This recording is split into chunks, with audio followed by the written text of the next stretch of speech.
कमलनाथ की गढ़ छिंदवाड़ा की। जी हां, कांग्रेस ने देर रात सूची जारी कर दी जिसमें छिंदवाड़ा से सभी 6 सिटिंग एमएलए को टिकट दिया गया है। इसमें बड़ी बात यह है कि 3 दिन पहले सांसद नकुल नाथ ने अमरवाड़ा, परासिया और पांडुर्ना में जिन 3 विधायकों को उम्मीदवार बताया था, उन्हीं के नाम पर आलाकमान ने भी मोहर लगाई है। परासिया से आपको बता दें कि सोहनलाल वाल्मीकि को प्रत्याशी बनाया गया है। पांडुर्ना से बात की जाए तो दोबारा नीलेश उइके को प्रत्याशी पार्टी ने बनाया है। अमरवाड़ा से बात करें तो कमलेश साहू को फिर चुनावी मैदान में उतारा है। तो वहीं जुनादेव की बात कर ली जाए तो एक बार फिर से सुनील उइके को पार्टी ने टिकट दिया है। चौरई विधानसभा सीट की बात की जाए तो यहां पर चौधरी सुजीत सिंह को उम्मीदवार पार्टी ने बनाया है। तो देखिए, हमने देखा था कुछ दिन पहले नकुलनाथ ने मंच से 2 सीटों पर उम्मीदवार घोषित किए थे और उन्हीं सीटों पर देखिए वही प्रत्याशियों के नाम सामने आए हैं जिनका मंच से ऐलान खुद नकुलनाथ ने किया था। और देखिए अब 7 सीटों पर टिकट मिल चुके हैं। अगर बात करें छिंदवाड़ा की तो 7 सीटों पर पिछले चुनाव में 2018 में कांग्रेस पार्टी ने जीत दर्ज की थी और ऐसे में पूरे के पूरे वही सिटिंग एमएलए हैं जिनको टिकट दिया गया है। कमलनाथ फिर से छिंदवाड़ा से चुनाव लड़ेंगे। परासिया से बात करें तो सोहनलाल वाल्मीकि, पांडुर्ना से बात करें तो नीलेश उइके, अमरवाड़ा से कमलेश शाह। और ये देखिए सिटिंग एमएलए हैं वही विधायक जो 2018 में भारी बहुमत के साथ, भारी मतों के साथ चुनाव जीते थे, उनको फिर से चुनावी मैदान में पार्टी ने उतारा है।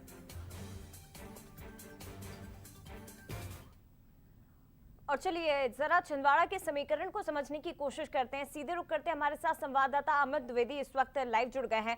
अमित, क्योंकि आप तो लगातार क्षेत्र में सक्रिय भी रहे हैं, नकुलनाथ से भी कई बार आपकी बातचीत हुई है और जिन नामों का हम जिक्र कर रहे हैं ये वही नाम है जो कुछ दिन पहले सांसद नकुलनाथ ने मंच से ऐलान किया था, यानी कि नकुलनाथ की ही चलिए। लेकिन उन्होंने जब बंसल न्यूज से बातचीत की तो स्पष्ट कर दिया था कि मैंने अपने मन से किसी भी नाम का ऐलान नहीं किया है। हाईकमान ने सर्वे किया, रिपोर्ट आई और उसके बाद मुझसे उन्होंने चर्चा भी की थी इन नामों को लेकर और उसके बाद ही मैंने नामों का ऐलान किया है।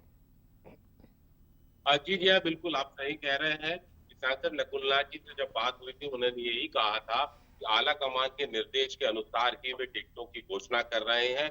तीन विधायकों की उन्होंने टिकटों की घोषणा की थी और कमलनाथ जी को अगर उसमें हम जोड़ लें तो कमलनाथ जी की भी घोषणा सांसद नकुलनाथ ने की थी, वो भी बंसल न्यूज से खास बातचीत में। इस प्रकार छिंदवाड़ा जिले में 7 विधानसभा की सीटें हैं। 7 में से 4 विधानसभा की सीट, जिसमें छिंदवाड़ा विधानसभा है जिसमें वर्तमान में कमलनाथ जी विधायक है।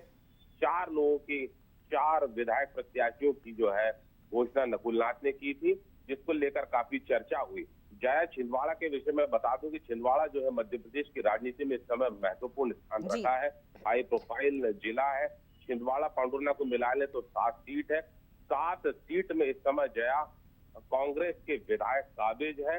कमलनाथ जी ने उन्हीं सभी विधायकों पर विश्वास जताया है और 6 विधायकों को रिपीट किया है और स्वयं खुद भी रिपीट, यानी 7 विधायक छिंदवाड़ा में रिपीट हुए हैं। जया, सबसे महत्वपूर्ण बात छिंदवाड़ा के विषय में आपको बता दूं कि छिंदवाड़ा में लगभग 4 दशक बाद कांग्रेस ने पूरी 7 की 7 सीट को रिपीट किया है।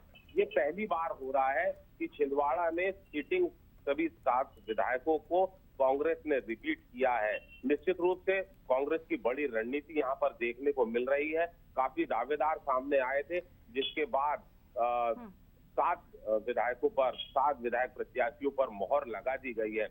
काफी तैयारियां चल रही हैं। सांसद नकुलनाथ छिंदवाड़ा में काफी दिनों से तैनात है। आज छिंदवाड़ा में पीसीसी चीफ कमलनाथ का आगमन हो गया है। बड़ी तैयारी कांग्रेस कर रही है। संतुलित हम कह सकते हैं कि ये प्रत्याशी है सभी 7।